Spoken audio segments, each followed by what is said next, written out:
The views and opinions expressed by the host do not reflect that of the store and its management. Furthermore, the views and opinions expressed by the guest do not reflect that of the host, the show, the store, and the network.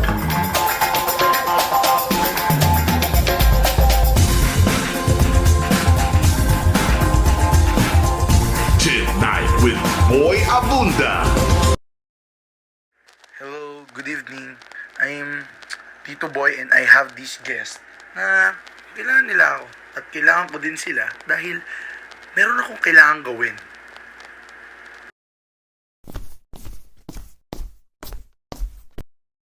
Good evening, boys. I need your help. So boys, before ako humingi ng tulong sa inyo, how's your day? Tito Boy, alam mo medyo naging mahirap. Yes, Tito. Mahirap po gawa ng daming gawain sa school. Boy, sorry pero I need you tonight na tulungan ako sa pagbuo ng web map na pin-repair ko. Pwede ba?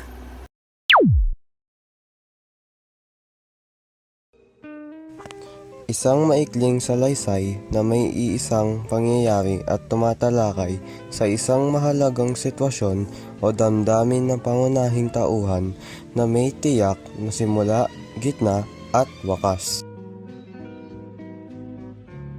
Isang uri ng panitikan na naglalayong magbigay aral o mag-iwan ng mensahe sa mambabasa sa pamamagitan ng isang makabuluhang pangyayari sa buhay ng tauhan.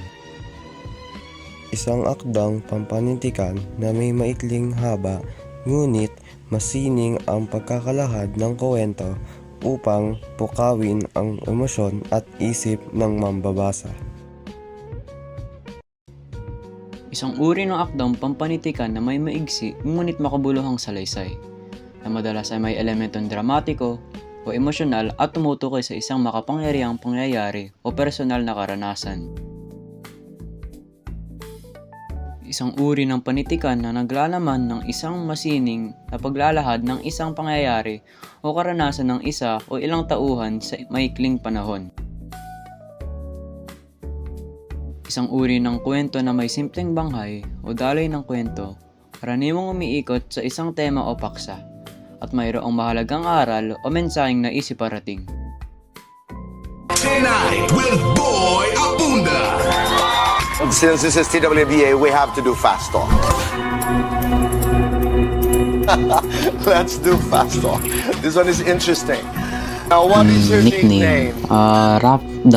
Si Miggy Zodiac sign. o ay Cancer. Zodiac sign ko ay Gemini dahil pinanganak ako ng June. Describe yourself in 3 words.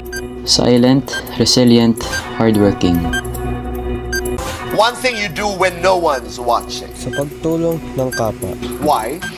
Dahil gusto ko po magbigay ng suporta sa iba. Yourself, the people watching right now, eavesdropping on this conversation, have no idea as to who you are. Ako si Rafael Gabriel Pisotero. Pinanganak ako ng June 18, 2009 at 15 years old ako ngayon at nag-eskwela ako sa Lord's Jewels Christian School. Pangalan ko nga pala ay si Lawrence Miguel Carlos, nakatira sa Cainta, Rizal. Love you so much! And we love you. Salamat at napakaunlakan niyo kami mag-guest dito sa show. Thank you.